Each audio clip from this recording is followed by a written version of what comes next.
Bonjour à tous, merci d'être sur cette conférence de presse digitale. Vous êtes nombreux à vous être inscrits et visiblement nombreux à être connectés à l'heure où on parle. Donc c'est bien évidemment dans des conditions un peu particulières sur cette année 2020, mais je pense que maintenant vous avez bien l'habitude de ce type de conférence virtuelle digitale. Depuis 6 ans qu'on organise cette conférence de presse, c'est la première fois qu'on le fait de façon non physique. Donc, vous allez manquer beaucoup de choses, notamment la dégustation de saumon fumé, mais on va essayer de vous apporter tout le reste. Et puis, on a surtout beaucoup de belles choses à vous partager dans le contexte pourtant particulier dans lequel nous trouvons en France et un peu partout en Europe et dans le monde. On a quand même pas mal de belles choses à partager. C'est ce que je vous propose de découvrir dans les secondes qui suivent. Alors, d'abord, je vais démarrer avec les différents intervenants que vous voyez peut-être apparaître sous la présentation, puisque au-delà de moi qui suis président du groupe saumon et truites fumées au sein de l'ETF, c'est-à-dire des entreprises de traiteur frais en France. Nous allons avoir le plaisir aussi d'accueillir dans cette conférence de presse donc Vincent Gélamur, qui va nous expliquer toute la démarche au niveau du saumon fumé en France et qui est par ailleurs président du CI TPPM. Pierre Commer, qui est le délégué général du groupe saumon fumé et truites fumées de l'ETF, va aussi nous faire, on va dire, un scope global de nos ateliers, de l'ensemble des intervenants du saumon fumé en France. Et c'est toujours intéressant de voir dans quel terrain de jeu nous allons opérer. Et puis, on a la chance aussi d'avoir un invité qui est Adrien Trucas, qui est le directeur du développement et des relations extérieures de Certipac. Certipac étant l'organisme qui a validé la démarche du saumon fumé en France.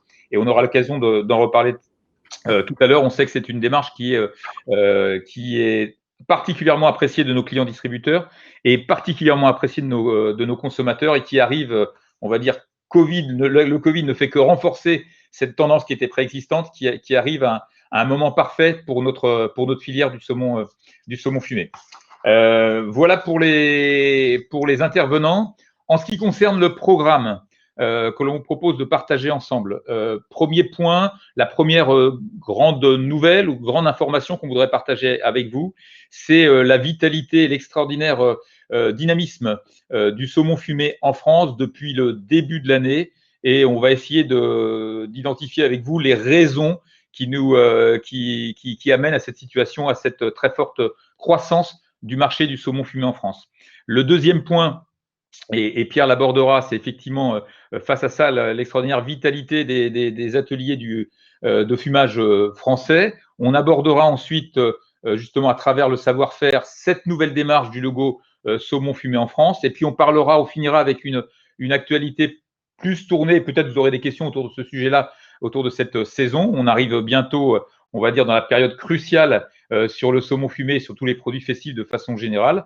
Donc, même si le contexte est tout à fait particulier, on va essayer de vous développer la façon dans laquelle on prépare cette saison et on essaiera de répondre au mieux possible à l'attente de nos clients distributeurs et bien évidemment de nos consommateurs. Donc, voilà pour le programme.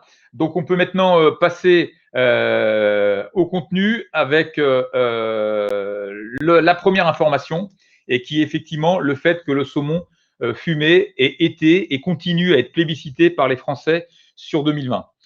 Donc, on va le voir dans les éléments suivants.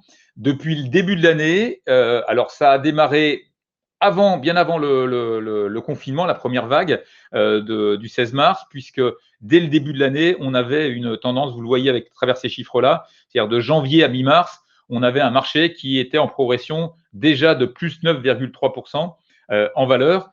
Cette extraordinaire dynamisme s'est poursuivi sur la période du confinement, parce que vous voyez, on a essayé d'identifier du 16 mars au 10 mai, ça a encore accéléré pour atteindre quasiment 15% de croissance au marché. Et depuis le déconfinement et jusqu'à fin octobre, ce sont les derniers chiffres que l'on a à notre disposition, toujours ce maintien d'une trajectoire à deux chiffres. Et quand on regarde en fait tous les mois, hein, parce qu'avec avec IRI qui audite notre marché en grande consommation, on voit qu'il n'y a pas eu de moment de faiblesse, c'est-à-dire que de janvier jusqu'à fin octobre, toutes les périodes ont navigué entre plus 5 et plus 15%. Donc, pour arriver à cette moyenne de plus 10%. Donc, ça, c'est un premier point qui est vraiment très, très important. Le deuxième point qui est aussi peut-être à souligner, c'est de voir comment le produit, le saumon fumé, qui était objectivement, il y a quelques années, pas forcément le produit qui était très, très, très vendu sur les nouveaux canaux de commercialisation, notamment la partie drive, puisque le drive s'est beaucoup développé dans un premier temps sur les achats un peu plus listés, c'est-à-dire l'eau, le surgelé, la consommation de produits d'épicerie, etc., etc. Donc les produits plaisir, frais et plaisir surtout, n'étaient pas forcément les plus achetés. Et on voit que là aussi, il y a un virage qui s'est opéré, accéléré certes par le Covid, mais qui avait déjà démarré depuis maintenant un peu plus d'un an et demi, où on voit que la croissance sur le drive est très, très, très forte, plus forte qu'elle ne l'est sur l'ensemble des catégories alimentaires sur le drive, puisqu'on est à plus 63% de croissance valeur sur le saumon fumé sur le drive depuis début 2020. Donc maintenant, les consommateurs ont vraiment, lorsqu'ils font leur course sur le drive, ont vraiment ce réflexe-là d'aller vers ce type de produit plaisir. Et donc, ça, c'est quelque chose de très satisfaisant. Alors, on voit que sur les autres circuits, nous sommes aussi également en progression sur la proximité, plus 13%, sur le supermarché, plus 40%, et même alors ça, non, c'est la part dans les ventes, mais vous voyez que même, c'est le petit indicateur vert, même dans les supermarchés, on est à plus 10%, et même l'hypermarché qui est pourtant, on va dire, plutôt en difficulté en relatif dans les canaux de distribution, on a une croissance de plus 2,5% sur le saumon fumé, et donc ça, c'est très satisfaisant. Donc voilà pour la partie des premières nouvelles sur le marché du saumon fumé. Ensuite, voilà. Autre nouvelle très intéressante pour ceux qui sont fidèles à cet événement. Comme vous le savez, on est un gros pays consommateur en Europe de saumon fumé, et avec cette très forte croissance, on a repris la place du marché. C'est-à-dire que le marché français est le premier marché européen de consommation de saumon fumé. Comme vous le voyez, un peu plus de 32 000 tonnes de saumon fumé ont été vendus en 2019 en France. C'est plus que l'Allemagne, qui est le deuxième marché européen, et c'est plus que le Royaume-Uni. Donc, c'est encore une confirmation du fait que les consommateurs français plébiscitent complètement le saumon fumé dans leur consommation de produits alimentaires plaisir. Voilà pour la partie de la consommation, on va dire des bonnes nouvelles au niveau de la consommation du saumon fumé. Je disais tout à l'heure, ce qui est intéressant, une fois quand on a des bons résultats, et des fois on en a des moins bons, c'est de comprendre quels sont les éléments, les indicateurs qui peuvent, les facteurs d'explication qui peuvent nous amener à cette situation. Alors, il y a certains facteurs qui sont, on va dire, classiques, pas nouveaux, et qui sont toujours une base importante du succès du saumon. C'est bien évidemment le fait que le saumon fumé soit plébiscité comme un produit plaisir et un produit savoureux. Ça, c'est pas réellement nouveau.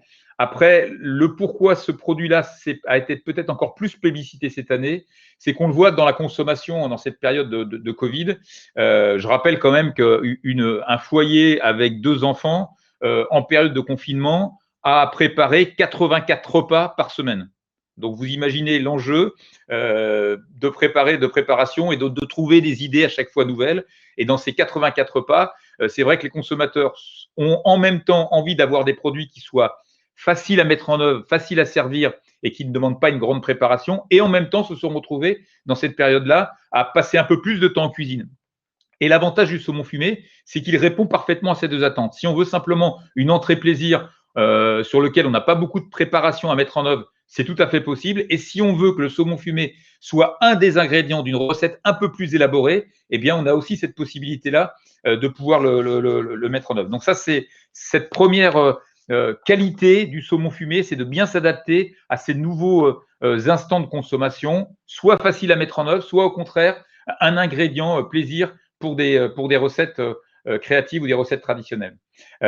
Troisième point, c'est que c'est vrai que les consommateurs font de plus en plus attention à leur santé et à travers leur santé à la consommation des produits alimentaires qui peuvent favoriser une bonne santé, et que les vrais fondamentaux de ce produit-là, d'un produit qui amène des protéines, qui amène de la vitamine D, qui amène des oméga 3 et des oméga 6, ben ces atouts nutritionnels sont toujours valables, toujours aussi forts, et prennent peut-être encore plus de place au moment où le consommateur cristallise ses choix pour quand il fait ses courses alimentaires. Donc ça, c'est le troisième point. Le quatrième point, qui est aussi très, très, très important, c'est que justement, parce que le consommateur se retrouve le plus souvent maintenant en famille et en cellule familiale complète, il y a assez peu de produits qui rencontrent le même enthousiasme collectif. C'est-à-dire que d'un point de vue gustatif, organoleptique, le saumon fumé est un produit qui n'est pas trop segmentant, c'est-à-dire qu'un produit qui, on le voit dans nos études, qui plaît à un maximum de monde dans le foyer, j'ai envie de dire de 7 à 77 ans. Donc c'est aussi un élément qui, en situation de crise sanitaire comme on le connaît, qui favorise la consommation de ce type de produit. Et puis le dernier élément, alors ça peut paraître, alors là on redescend de plusieurs niveaux en termes d'aspirationnalité d'une certaine façon, mais c'est la réalité de la consommation. On s'est rendu compte que tous les produits dans cette période de crise sanitaire qui étaient parfaitement emballés avec un emballage protecteur qui apportait réellement et dans l'imaginaire des consommateurs une sécurité optimale sur le produit, sont aussi des produits qui ont été plébiscités. Donc c'est un dernier élément, le contenant, l'emballage sur nos produits qui rassure le consommateur sur la sécurité de ce produit-là. Donc voilà, rapidement brosser les facteurs clés de succès que l'on a, nous, identifiés, qui existaient auparavant, mais qui sont venus reprendre encore un peu plus de force dans l'ensemble de cette année 2020 que l'on a connue. Et puis, je parlerai un peu plus tard, en fin de conférence, sur la période spécifique de la fin d'année pour voir comment ce produit-là peut s'inscrire dans les attentes des consommateurs. Donc, je vais laisser la parole à Pierre, qui va nous faire un panorama des entreprises justement autour du saumon fumé, et qui va nous parler de la filière de façon générale. Donc, je remets le micro. Bonjour à tous. Bienvenue à cette conférence de presse. Donc, effectivement, je vais vous faire un petit point sur l'ancrage économique de la filière dans le marché. Dans l'Union européenne, les matières premières mises en œuvre et puis les destinations sur le marché. Donc, premier point, c'est l'ancrage dans les territoires, hein, puisque dans nos enquêtes professionnelles, effectivement, on recense une trentaine d'entreprises qui représentent 3000 emplois au cœur des territoires, souvent dans des zones littorales d'ailleurs.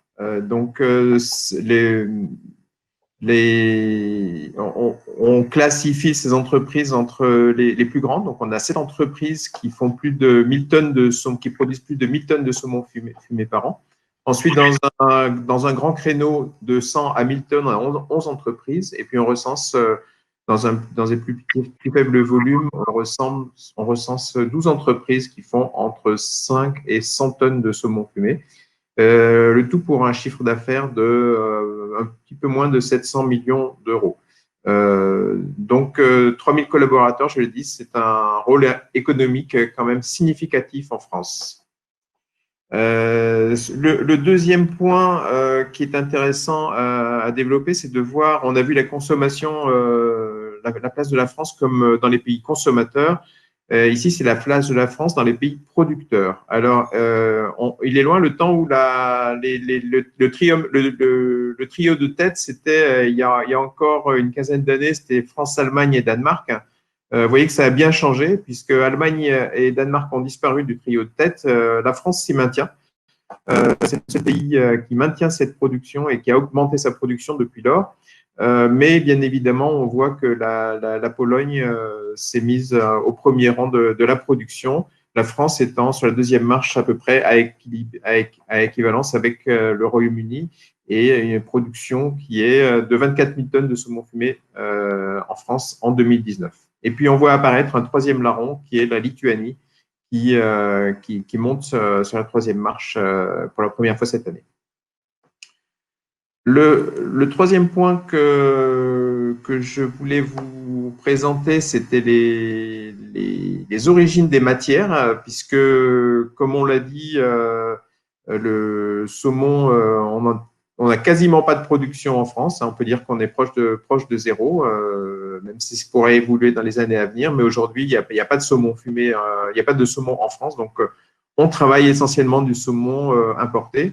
Alors, on a estimé un petit peu moins de 50 000 tonnes, donc 47 000, 48 000 tonnes de saumon travaillé en France en 2019. Pour 88%, en fait, c'est du saumon qui arrive entier et frais. Alors, entier simplement éviscéré, pour des questions sanitaires. Donc, les saumons, ils arrivent juste éviscérés et frais parce que jusqu'à présent, c'est la meilleure façon et la meilleure matière première que l'on ait trouvée pour alimenter les ateliers de fumage en France. Donc, ce saumon frais entier, il arrive pour la très grande majorité de Norvège, à 61%. Le deuxième fournisseur, c'est l'Écosse, avec un 25%. Et puis l'Irlande, qui baisse un petit peu, qui fournit essentiellement du saumon bio, mais qui est devenu un petit peu minoritaire dans les fournisseurs. Et puis, à côté de ce saumon frais entier, viennent des saumons sauvages ou des saumons congelés, donc qui sont les saumons sauvages d'Alaska notamment, puisque les saumons d'Alaska ne peuvent venir que congelés pour des raisons sanitaires et pour des raisons de logistique. Voilà pour les matières premières qui sont mises en œuvre en France.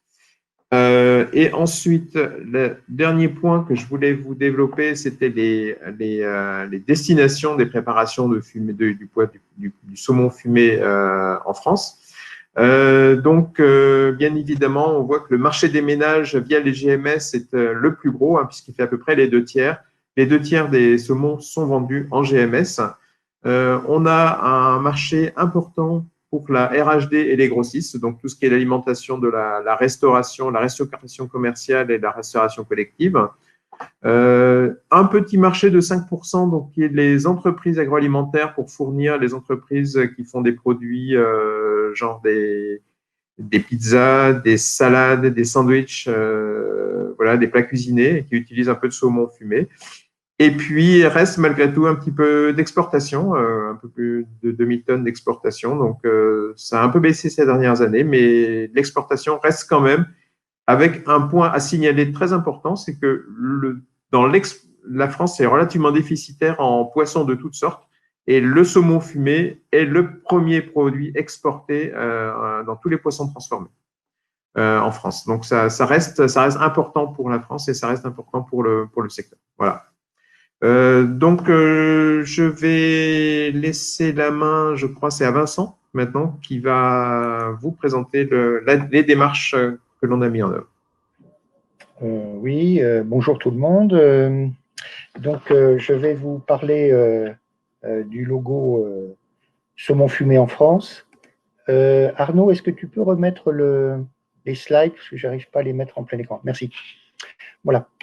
Donc, on vous avait parlé à la dernière conférence de presse du lancement du logo saumon fumé en France. Donc, j'ai le plaisir de confirmer que ce logo est officiellement paru dans les linéaires depuis, disons, juillet dernier, et qu'il traduit un repère de l'engagement des entreprises françaises. Alors, c'est d'abord un repère qui traduit un savoir-faire historique du fumage du saumon. Bon, le fumage, c'est ancestral. Ça a d'abord commencé par des entreprises du littoral qui ont appliqué ça au fumage de poissons, des poissons de pêche, harengs, maquereaux. Il y avait aussi un peu de poissons dans les cours d'eau hexagonaux, de saumon, il y en a beaucoup moins. Et puis rejoint par les techniciens de la fumaison, qui sont les charcutiers.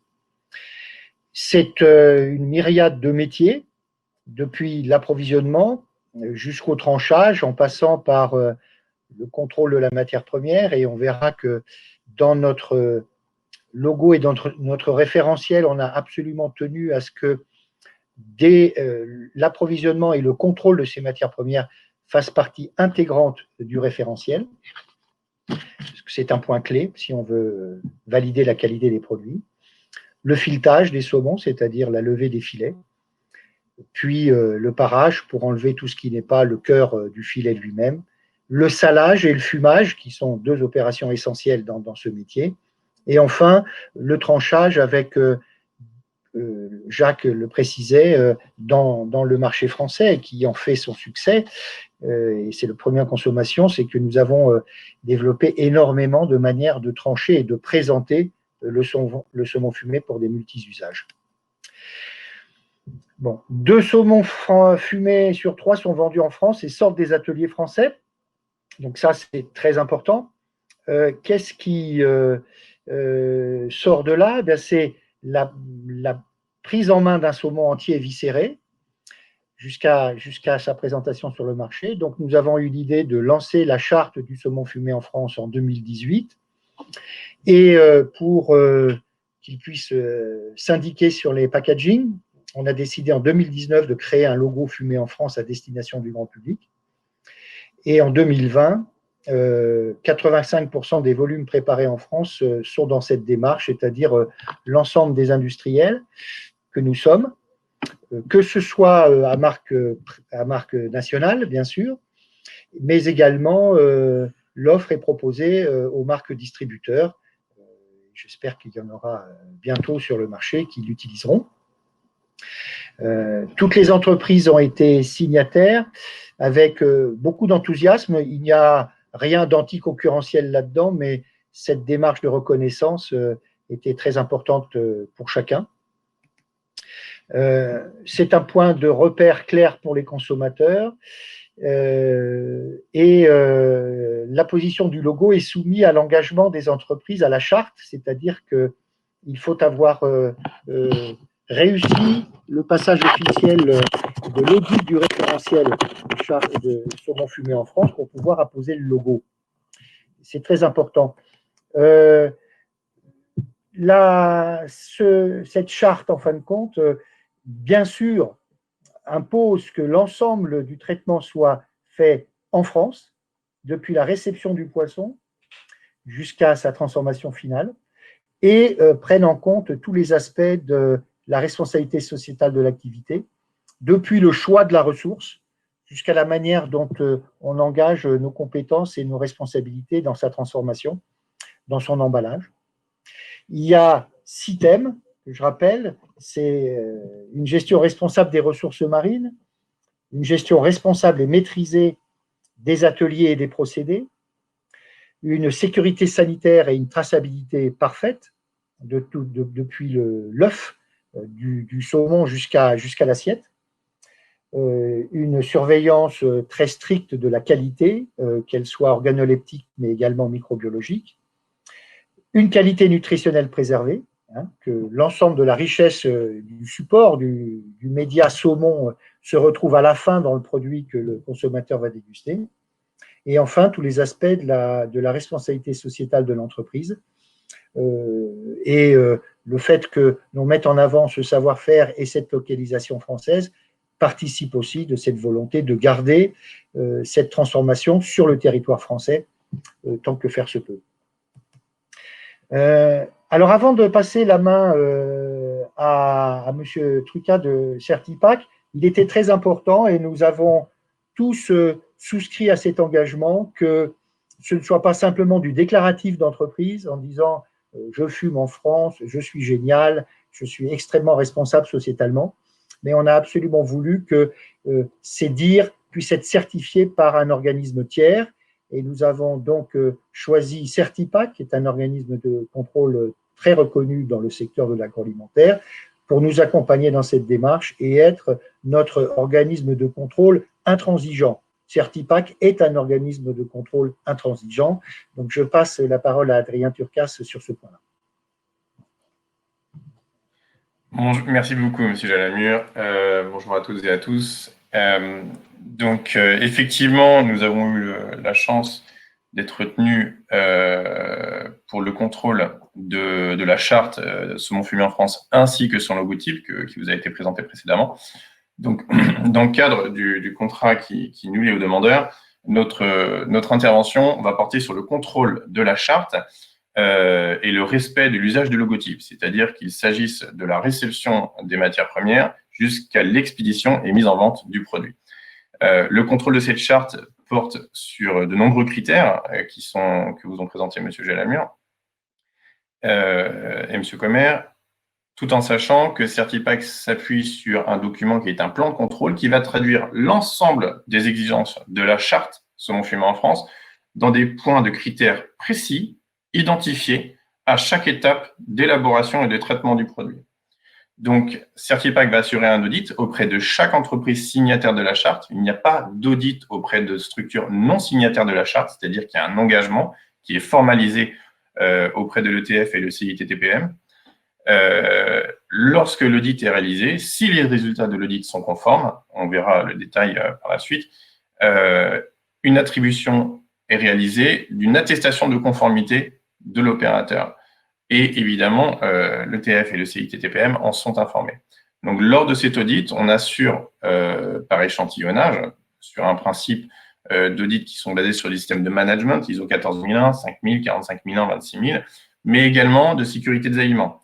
C'est-à-dire que ces principes d'audit sont également basés sur l'ISO 22000, l'IFS et le BRC. C'est-à-dire que l'ensemble des auditeurs qui interviennent ont ces principes de formation lors de leurs interventions.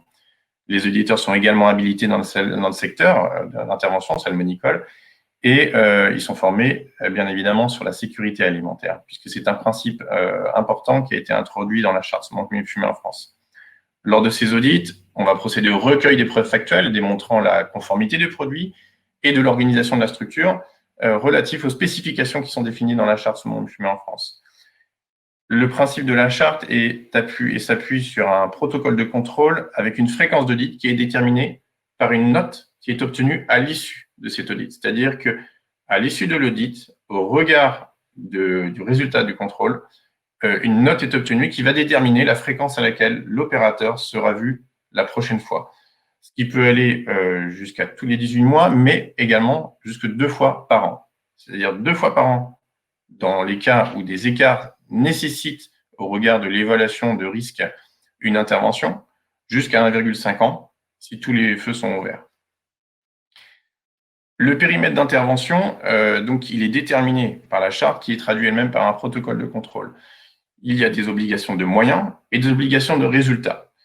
Ces obligations de moyens vont porter sur l'ensemble du périmètre, donc la réception du saumon, le filetage, le salage, le fumage des saumons, et le conditionnement. Et bien entendu, l'expédition et mise en marché du produit. L'ensemble de ces opérations que je viens de vous citer sont obligatoirement réalisées en France. Donc, à cet effet, des audits in situ chez les opérateurs vont se dérouler, en sachant que les durées d'audit, ce sont des opérations qui vont durer entre 1,5 à 2 jours. Donc, il y a un périmètre qui est quand même relativement important sur le contrôle qui est opéré sur cette charte. Donc, à chaque étape, réception, filetage, salage, il va y avoir des opérations qui vont porter sur différentes thématiques. Le référencement et le suivi, donc la sélection assidue et le suivi des fournisseurs, l'alimentation sans OGM, sans protéines issues d'animaux terrestres également, l'interdiction de traitement antibiotique. Et on va s'assurer que l'opérateur, que l'on va auditer, assure un contrôle strict de ses fournisseurs par tout moyen, qu'il s'agisse d'engagement documentaire, mais également d'audit in situ, que les opérateurs vont vérifier auprès de leurs stricts fournisseurs. Il y a également la politique de la responsabilité sociétale et environnementale des entreprises qui se base sur l'ISO 26000, donc management environnemental, social et la santé et sécurité au travail. Et évidemment, l'autocontrôle à chaque étape de réception et de transformation du produit, sa traçabilité ascendante et descendante, l'application du guide de bonne pratique d'hygiène et des analyses complémentaires qui vont porter sur les périmètres et les allégations, les engagements qui sont pris par les opérateurs. Donc, on va couvrir de ce fait sur les moyens, sur des obligations de résultat qui va être la responsabilisation, la sécurité sanitaire, les qualités nutritionnelles préservées tout au long du process et la préservation de l'ancrage des entreprises dans le territoire. Donc, cette charte contrôlée se répartit sur 72 points de maîtrise qui sont traduits par les engagements de cette charte, sur les différentes déclinaisons de thématiques qui vous ont été présentées par M. Gélamur tout de suite. Il y a 5 points de contrôle, il y a plusieurs points de contrôle qui vont porter sur les thématiques et avec des points KO. il y a 13 points de KO qui sont répartis sur l'ensemble des thématiques. Pour quelconque point KO relevé lors de l'audit, le certificat ne peut pas être émis ou retiré. C'est-à-dire que la conséquence directe de cela, c'est que l'opérateur ne peut pas communiquer et faire usage du logotype sur la thématique du saumon fumé en France. C'est-à-dire qu'il ne peut pas utiliser le logotype ou nous faire allusion à cette opération. Enfin, l'objectif de cette démarche aussi s'inscrivait dans une démarche de progrès et d'amélioration continue. C'est un engagement fort. Les engagements qui ont été pris par les opérateurs sont forts dans la traduction de la charte. Néanmoins, toute action corrective suite à un écart doit être identifiée, planifiée, doit être réalisée, c'est-à-dire qu'à la suite de l'audit externe, on va vérifier que les écarts potentiels identifiés ont été corrigés par des actions correctrices. Nous allons mesurer l'incidence des actions qui ont été prises, voir si elles corrigent l'incident, et une récurrence d'une non-conformité d'un audit peut pénaliser la note. C'est-à-dire que si l'écart est identifié une première fois, mais intervient de nouveau, la note va être négative et peut conduire à potentiellement un KO ou un retrait du bénéfice de l'usage du logotype et de la terminologie saumon fumé en France. Voilà, je redonne la parole à M. Gélamur ou M. Trottier. Merci Adrien, je pense que c'était clair. Comme vous l'avez vu, c'est une démarche qui est très exigeante et on l'a voulu comme telle. Vous avez bien vu qu'elle ne se limite pas simplement à valider que nos produits sont transformés, élaborés en France, mais elle va bien au-delà de ça, parce que comme le décrivait parfaitement Vincent également, elle va mesurer tout l'engagement d'acteurs du fumage en France sur l'exigence qu'ils ont de la matière première jusqu'au produit fini. Donc, c'est véritablement une démarche qui est très, très globale. Et comme vous l'avez, comme l'a dit Vincent tout à l'heure, c'est une démarche qui maintenant, on l'avait évoqué l'année dernière, mais qui maintenant est présent sur les produits commercialisés en France depuis le début de cet été et que forcément, elle avait déjà beaucoup de pertinence l'année dernière, mais les événements de cette année n'ont fait qu'en renforcer la pertinence. Donc ça, c'est pour le point de cette charte. Concernant cette charte, justement, ce qui est important, c'est que c'est pas un exercice qu'on fait hors sol, qu'on le réalise simplement pour avoir des bonnes notes ou avoir une certification supplémentaire. C'est simplement parce qu'elle correspond à une attente des consommateurs. Et lorsqu'on a interrogé justement les consommateurs avec l'Institut CSA, on a posé notamment 2 questions qui pour nous étaient principales. Est-ce que cette charte qu'on vous présente, qui se traduit à travers ce logo du saumon fumé en France, est-ce qu'elle vous garantit, est-ce qu'elle est pour vous symbole de garantie de qualité? Donc oui, les Français à 73% ont dit cette charte-là veut bien dire que c'est un produit de qualité. Donc ça veut dire que le lieu de fabrication et tout ce qu'il y avait à travers cette charte de qualité a vraiment bien résonné auprès des consommateurs par rapport à cet item de qualité. Et le deuxième point qui est essentiel, parce que bon, c'est très bien qu'il y ait une belle image, un bon point de vue des consommateurs, mais est-ce que moi, en tant que consommateur, quand je vois cette charte apposée sur un produit, est-ce que ça me donne envie de l'acheter? Est-ce que ça me donne envie de préférer ce produit-là à un autre produit qui ne serait pas porteur de cette charte? Eh bien, les consommateurs ont répondu à 3/4, oui, c'est un logo qui m'incite à choisir spécifiquement ce produit-là. Donc, c'est 2 notions très importantes. Je crois que c'est un produit de qualité pour 3/4 des consommateurs français. Et le deuxième point, ça va m'inciter à le préférer à un produit qui ne le portera pas. Pour 3/4 également des consommateurs français, ce sont 2 éléments qui ont été aussi structurants dans cette démarche et qui seront immanquablement validés par les consommateurs et qui le sont depuis le mois de juillet, mais qui le seront dans les semaines qui viennent, qui vont être importantes pour notre filière. Donc voilà, pour finir sur ce panorama au niveau de cette charte du saumon fumé en France, je vais repasser la parole à Pierre qui va nous parler spécifiquement des initiatives mises en œuvre par la filière pour justement ces fêtes de fin d'année, ces fêtes exceptionnelles qui se présentent devant nous. Pierre, à toi. Oui, merci. Juste avant de reparler de ça, effectivement, juste un petit rappel sur l'ancrage du saumon dans les produits festifs. On avait fait une enquête l'an dernier sur la place du saumon parmi les produits festifs et parmi les produits de la mer pour les tables de fête. Donc, on avait vu effectivement un certain nombre de critères et qui n'ont pas été réactualisés cette année, mais qui sont très probablement, il n'y a pas de raison qu'ils aient bouché. Ils n'ont pu, compte tenu de tout ce qu'on a vu précédemment, ils n'ont pu d'ailleurs que s'améliorer. Voilà. Donc, le saumon est considéré comme festif par 87% des Français, comme raffiné par 84% des Français et adapté à toute la famille par 82%. Donc, le festif, vous voyez, vient vraiment en premier critère pour l'appréciation par les ménages et les consommateurs.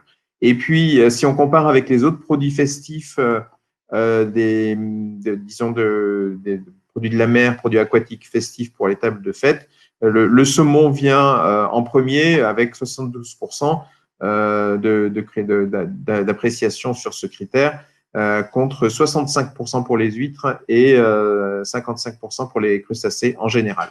Donc, vous voyez, le saumon est vraiment au premier rang des produits festifs. Voilà. Et alors, je passe donc au point qu'annonçait Jacques, donc à savoir la très grande variété de l'offre finalement pour la saison qui s'approche. Hein. Donc Noël 2020, ça va être un Noël peut-être un peu particulier dans le sens où effectivement on ne sait pas encore la taille de nos tablés. Hein. Nos tablés vont être de 6, de 15 ou de 30. On ne sait pas encore, mais en tout état de cause, Noël sera là. Et donc, de toute façon, les consommateurs vont rechercher du saumon fumé sous toutes ses formes et tous ses formats. Donc, il y a les petites tranches, les grandes tranches, les carpaccio, les pavés, les émincés, cœur de filet. Oui.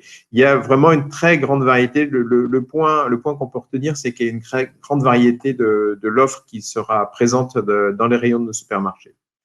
En termes d'affichage, on a vu l'affichage de labels, on a vu le fumé en France, mais bien évidemment, il y a d'autres labels qui viennent amener des plus pour les consommateurs. Donc, l'ASC, donc Aquaculture Stewardship Council, le MSC pour le sauvage, qui est le pendant du MSC pour le sauvage, le bio et les labels rouges qui sont des niveaux de qualité supérieurs garantis. Et puis, on a toujours la diversité des origines. Donc, comme on l'a vu avec les matières premières, on retrouve ça puisque, en fait, dans la particularité du saumon fumé, c'est que comme ça fait partie de l'OCM des produits de la pêche et de l'aquaculture, l'indication de l'origine de la matière première est obligatoire sur tous les emballages.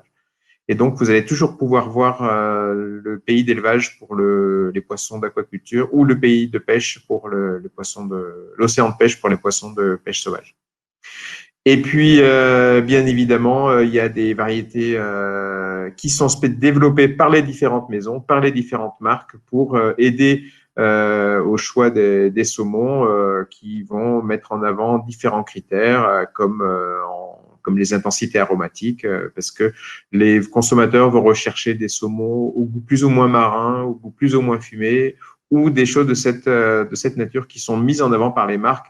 Et donc, l'ensemble de ces éléments fait que la variabilité de l'offre est tout à fait conséquente sera tout à fait conséquente dans nos rayons de fin d'année. Voilà. Et donc, je pense que c'est Jacques qui reprend la main. Merci Pierre pour ce point. On arrive pas très loin de la conclusion, notamment de la partie questions-réponses. Quelques éléments à repartager pour bien se mettre en tête les messages clés sur cette conférence. Le premier point qui me paraît important à souligner, c'est le fait que la France soit le premier pays consommateur de saumon fumé en Europe. C'est une place importante qui vient reconfirmer, on va dire, le caractère bien particulier de la relation entre les consommateurs français et ce produit du saumon fumé, puisque la France a toujours été un des pays leaders dans la consommation et il le prouve encore une fois cette dernière année. Deuxième point, c'est effectivement, je le disais tout à l'heure, avec les plus 10% du marché. Alors, pour qu'on soit bien clair, j'ai vu qu'en live, il y avait certaines questions qui étaient posées sur le sujet. Quand on a évoqué tout à l'heure les chiffres de consommation du saumon fumé, ce sont les chiffres de consommation à domicile. Il est clair que compte tenu de ce que l'on a vécu, notamment avec les confinements, aussi bien au printemps que là, cet automne, on a effectivement une consommation hors domicile, c'est-à-dire en restauration, qui s'en trouve impactée. Et c'est vrai que pas mal d'adhérents au syndicat, pas mal d'entreprises qui réalisent qui produisent et qui vendent du saumon fumé sont aussi impactés par cette difficulté au niveau du hors domicile. Donc, effectivement, on ne veut pas passer sous silence cette partie de l'activité, mais c'est vrai que sur l'activité de la consommation à domicile, à travers des achats qui se font dans les hypermarchés, dans les supermarchés, dans les rayons de proximité, dans les magasins de proximité, à travers le drive, il y a un boom qui est évident. Je l'ai dit tout à l'heure, ce boom, il s'explique sur des fondamentaux qui existaient pré-crise Covid, mais qui sont venus renforcer, c'est-à-dire un produit qui est facile à mettre en œuvre et en même temps un produit qui peut me permettre de cuisiner, des atouts nutritionnels qui reprennent encore plus de poids en période de crise sanitaire, un produit très convivial au sens, en ayant la capacité de satisfaire l'ensemble des membres de la famille qui se sont retrouvés encore plus à partager des repas ensemble sur les périodes que l'on a vécues, et puis un produit avec son emballage qui rassure le consommateur quant à la sécurité du produit. Et puis, pour finir, peut-être effectivement dire que 2/3 des saumons fumés en France sont issus des ateliers français, que ce savoir-faire-là, on a envie, nous, de le défendre très, très, très fortement, et c'est pour ça qu'on a mis en place cette démarche du fumé en France, qui, comme je le disais tout à l'heure, est très, très, très, très large en termes de garantie et d'engagement de la part des fumeurs français. Et cette démarche arrive à point nommé, puisqu'on le voit bien, toutes ces démarches de réassurance, de relocalisation, on va dire, de production, voire même quasiment d'autonomie dans la capacité, autonomie nationale dans la capacité à offrir des produits de qualité, des produits qui soient sûrs et des produits qui n'aient pas traversé le monde entier pour arriver dans l'assiette du consommateur, eh bien, cette démarche-là du fumé en France est une démarche qui trouve tout son sens dans cette période-là. Et puis, Pierre vient de l'expliquer, il y a effectivement cette capacité de ce produit-là aussi à avoir beaucoup d'éléments de diversité dans ses formats, dans ses formes de tranchage, dans ses origines de produits, dans ces types de produits, que ce soit du saumon d'élevage ou du saumon sauvage. Bref, d'avoir une offre qui est assez complète, qui réponde à ces moments-là. Et puis, on l'a évoqué tout à l'heure, et peut-être que dans les questions-réponses, il y aura des questions qui seront sur ce sujet-là. Ça va faire partie des produits qui seront, alors là, du coup, qui sont listés en fin d'année, qui font partie des 2-3 produits qui font partie des incontournables des fêtes de fin d'année, et cette année devrait encore nous le confirmer. Voilà, on se retrouve un peu au milieu du gué là, à l'heure où on vous parle, parce que quand on regarde le rétroviseur, on peut se dire jusqu'ici tout va bien, et puis quand on regarde les fêtes qui arrivent devant nous, oui, on va pas vous le cacher, on est un peu dans l'incertitude quand même, pas nous spécialement, mais l'ensemble des acteurs, on est dans l'incertitude et le consommateur l'est aussi. Donc on va tous espérer, pour le bien de tout le monde, que la situation sanitaire évolue positivement, et si c'est le cas, on va retrousser nos manches, nous, pour peut-être faire face à une demande croissante de nos produits, parce que ce produit-là, le saumon fumé, a toutes, comme on a, je l'espère, eu l'occasion de vous le démontrer, toutes les vertus pour être un produit qui est très dans la tendance de consommation des consommateurs pour l'instant. Donc voilà, on va se tenir prêt pour répondre à cette attente. Et même si on n'a pas pu faire de dégustation entre nous aujourd'hui, on ne peut que vous inciter à faire vous-même ces dégustations sans attendre la fin d'année, pour éviter de ne plus avoir de produits dans les linéaires, mais dès maintenant, de pouvoir vous ruer dans les magasins en respectant les gestes barrières, et déguster nos produits. En tout cas, ils font du bien dans la période qui est la nôtre, en termes de réconfort. Merci à vous tous et à vous toutes et à vous tous pour votre attention, et au plaisir de vous revoir ultérieurement, peut-être de nouveau en physique. Et je voudrais remercier l'ensemble des acteurs qui étaient là autour de la table de la filière, et l'ensemble des membres de l'ETF et du groupe Saumon et Truites Fumées pour leur présentation et de m'avoir assisté dans cette présentation aujourd'hui. Merci à vous tous, et à très bientôt, nous l'espérons.